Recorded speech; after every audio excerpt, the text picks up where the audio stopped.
주기도문 하시겠습니다. 하늘에 계신 우리 아버지여, 이름이 거룩히 여김을 받으시오며 나라의 마옵시며 뜻이 하늘에서 이룬 것 같이 땅에서도 이루어지이다. 오늘날 우리에게 일용할 양식을 주옵시고 우리가 우리에게 죄 지은 자를 사하여 준 것 같이 우리 죄를 사하여 주옵시고 우리를 시험에 들게 하지 마옵시고 다만 악에서 구하옵소서. 내게 나라와 권세와 영광이 아버지께 영원히 있사옵나이다. 아멘. 오늘 함께 보실 하나님의 말씀은 이사야서 24장 1절부터 13절까지입니다. 보라, 여호와께서 땅을 공허하게 하시며 황폐하게 하시며 지면을 뒤집어 엎으시고 그 주민을 흩으시리니 백성과 제사장이 같을 것이며 종과 상전이 같을 것이며 여종과 여주인이 같을 것이며 사는 자와 파는 자가 같을 것이며 빌려주는 자와 빌리는 자가 같을 것이며 이자를 받는 자와 이자를 내는 자가 같을 것이라.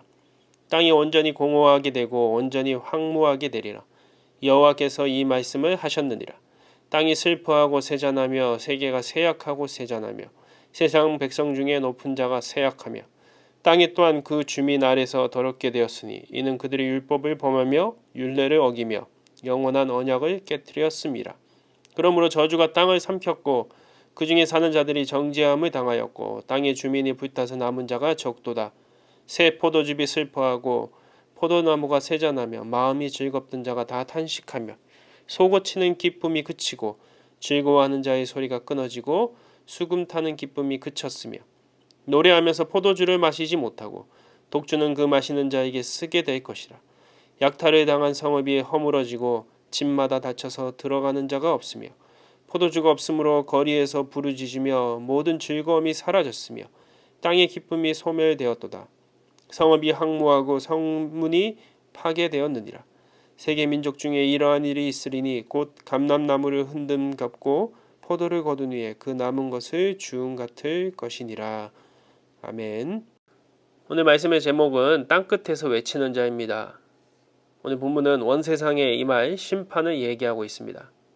13장부터 23장까지 이어진 주변 나라에 대한 심판, 그 마지막은 특정 국가가 아닌 온 세상에 임할 종말에 대한 예언입니다. 세상이 받을 고난의 대상은 2절에서 보듯이 백성과 제사장이 같을 것이며 종과 상전이 같을 것이며 여종과 여주인이 같을 것이며 사는 자와 파는 자가 같을 것이며 빌려주는 자와 빌리는 자가 같을 것이며 이자를 받는 자와 이자를 내는 자가 같을 것이라. 모든 사람들이 똑같은 고난을 받고 종말을 당할 것입니다. 특별히 24장 4절을 보면은 높은 자가 쇠약하며 라고 하는데 이 높은 자는 누구입니까? 평소에 자신을 잘난 척하고 높은 척하고 자기만을 고집하며 자기 주장만을 고집하며 자기만을 위해서 살던 교만한 자들이죠. 이들은 더 깊은, 더 큰, 더 중한 심판을 받을 것을 말씀합니다. 왜 그렇습니까? 높은 자들은 그들에게 맡겨주신 것이 많기 때문입니다. 오늘 내가 가지고 있는 것이 무엇입니까? 많이 가질수록 맡은 자에게 구할 것은 충성이라고 했습니다. 하나님 앞에 마음의 중심을 맞추라는 것이죠. 왜 주셨는지 달란트 비유에도 나오듯이 하나님이 기뻐하는 것을 남기지 않으면 많이 맡았다는 것이 축복이 아니라 그것이 오히려 저주가 될 수 있다는 것입니다. 더 많은 것을 맡을수록 우리는 겸손히 그 맡겨진 것들을 하나님의 뜻대로 하나님이 기뻐하시는 대로 쓰임받게 하고 나누고 흘러가게 해야 됩니다. 이 심판의 대상은 아무도 피할 수 없습니다. 얼마나 혹독한지 땅이 공허하게 되고 황폐하게 되고 마지막에는 황무하게 된다고 했습니다. 공허라는 것이 무엇입니까? 태초에 창조 전에 그런 비어있는 혼돈의 모습이죠. 이런 심판의 혼란과 무서움을 4절에 보니까 땅이 슬퍼한다고 표현하고 있습니다. 땅이 어떤 생명을 가지고 슬퍼하는 것처럼 이 땅은 어떤 것입니까? 온 인류의 처음의 시작이죠. 하나님이 흙으로 생기를 불어넣으니 사람이 생명이 된 것이죠. 또 인간의 역사와 함께 묵묵히 그 인간의 모습을 지켜봤고 그리고 마지막엔 결국 우리는 다 흙으로 돌아갑니다. 그런데 이 땅이 바로 우리의 근본 시작과 같은 이 땅이 슬퍼한다. 이 마지막 날의 종말이 얼마나 무섭기에 슬퍼하고 있다고 얘기합니까? 이 모든 이유는 분명하지요. 하나님이 잘못한 것이 아닙니다. 우리의 잘못이죠. 5절을 보게 되면 그 이유가 이렇게 나옵니다. 그들이 율법을 범하며 율례를 어기며 영원한 언약을 깨뜨렸습니다. 하나님의 약속을 깨뜨리고 우상과 세상의 향락과 자기 마음대로 죽고 죽이며 자신의 왕국을 세운 인류는 심판받을 것입니다. 세상이 받을 심판을 다룬 본문이 6절부터 13절입니다. 이 내용을 간략하게 살펴보면은 하나님의 저주를 받은 사람은 결국은 소멸할 또 명렬할 불, 진노의 불에 태워질 것입니다. 6절을 보십시오. 그러므로 저주가 땅을 삼켰고 그 중에 사는 자들이 정죄함을 당하였고 땅의 주민이 불타서 남은 자가 없도다. 영적으로도 해석될 수 있지만 문자 그대로 세상 끝에 또 전쟁에 또 심판은 이 분노의 불로 우리 모두를 태워버린다는 것입니다. 실제적으로 인구의 감소가 일어나고 살 수 없는 것이 된다는 예언이죠.